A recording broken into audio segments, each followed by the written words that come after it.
और डिस्ट्रीब्यूटर वाला भी सीएनएफ से लेते हैं और सीएनएफ वाला डायरेक्ट फैक्ट्री से सामान लेती है। लेकिन बीच में एक व्यक्ति और है सर, लेकिन ये सीएनएफ वाला का कहना है फैक्ट्री से आप जो कोई भी सामान बना रहे हैं इसके बारे में ग्राहक को पता रहेगा तभी ना खरीदेगा। सही कि गलत? इसका क्या करता है, प्रचार किया जाता है। और ये आम इंसान नहीं होते, ये सेलिब्रिटी होते हैं, इनको पूरी दुनिया के लोग जानते हैं, तभी तो वो प्रचार करेगा।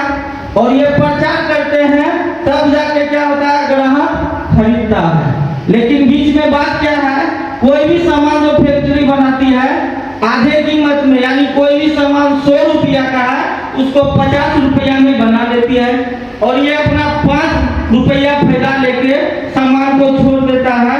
लेकिन वही सामान जब हम ग्राहक के पास आता है उसका कीमत हो जाता है 100 रुपया। क्यों? क्योंकि ये लोग बीच में चेन के माध्यम से सामान पहुंचाते हैं जिनमें 45% पैसा इन लोगों में बढ़ जाता है।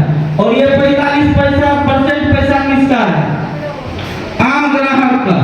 क्योंकि ग्राहक का संख्या ज्यादा होता है, दुकानदार का संख्या ज्यादा होता है कि ग्राहक का, ग्राहक का संख्या ज्यादा होता है। और ये 45 यानी कहने का मतलब है कि अगर आप 300 रुपया कमाते हैं, 500 रुपया कमाते हैं तो ना जानते हुए भी इन लोगों को पैसा देना आपका और हमारा मजबूरी है।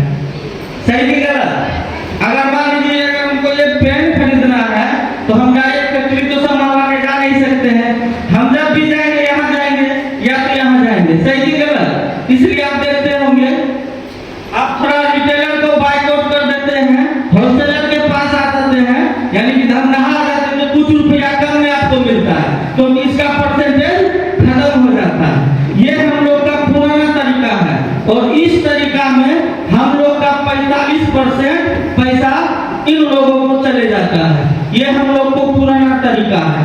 एक और तरीका है जिसको हम लोग बोलते हैं राइट कॉन्सेप्ट मार्केटिंग।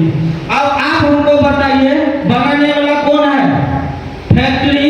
अगर ये फैक्ट्री सामान बनाएगा ही नहीं तो क्या ये लोग कस्टमर तक पहुंचा पाएंगे? और खाने वाला कौन है, ग्राहक। अगर ग्राहक लेगा ही नहीं तो क्या फैक्ट्री बना के बर्बाद करेगी? इम्पोर्टेंट कौन है, जो भी आदमी, बनाने वाला और खाने वाला, यही दो आदमी है। तो हमारा सिस्टम का कहना है कुछ दूर आप चलिए और कुछ दूर हम चलते हैं, आपस में हाथ मिला लेते हैं। ये जो 45% इन लोगों को जाता था वही सिस्टम के माध्यम से हम आपको वापस कर देंगे।